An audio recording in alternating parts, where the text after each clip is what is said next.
She starts in her mind, intent to create. She's a creator, the ultimate one. Licensed, browned, blackened, blessed, gifted, melanin tinted, authorized by the divine to do it. With her breath, we are. From her body, we come, full-formed, shrieking and woke, lathered in her sticky amniotic waters. With her hands, she's pleating, folding, she's shifting, bunching, gathering, pushing away the unnecessary, tucking into herself the necessary, to fortify herself, tying loose ends that go nowhere, but she takes them somewhere, round her head.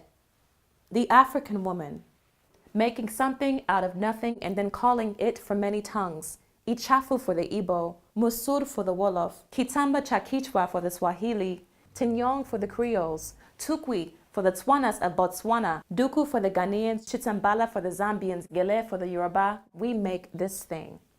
And with every grimace of her face to make this thing, with every grimace in which her lips contort and her brows crinkle and her shoulders sag under ungodly burdens and her back aches with the aftershocks of men attacking her earth and her nights tormented by ungodly nightmares and her pride bruised by racist blows, with every grimace of her face, she forges ahead with her head up.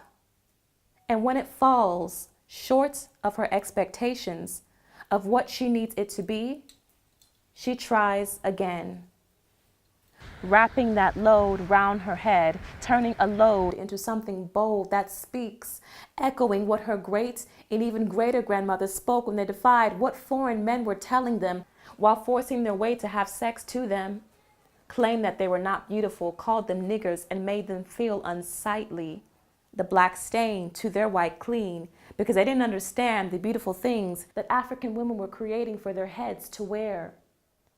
Because inside the head is her mind, the chest of her thoughts. So it needs to be pristine. We leave them there for safekeeping, bring them out when we're needing to evoke and invoke, create and conjure, curse, bless, rejoice, and pray.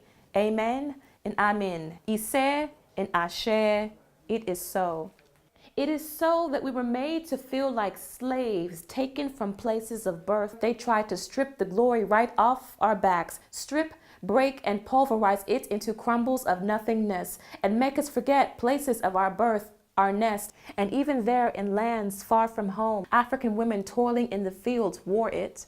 They thought it was her badge of enslavement, of lowliness, of pickaniggers, of black mammy personified, and Aunt Jemima stupefied, but we got it back, the glory, because they'd tucked it away and gave it to their daughters, preserving it in the folds of the fabrics that African women mount to wear on their heads to protect the most powerful place of her body, her head, the gateway to her mind, the one they try to mess with whenever she lifts her foot to step it forward and the other one forward.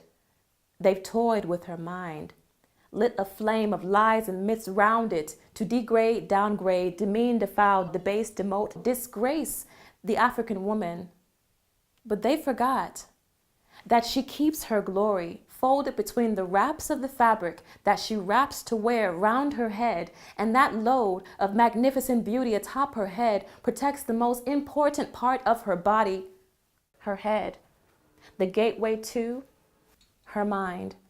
She starts creating in the mind, and what you end up staring at is the coronet of cloth, the beautiful load on her head, and it is good. It is so. Ise.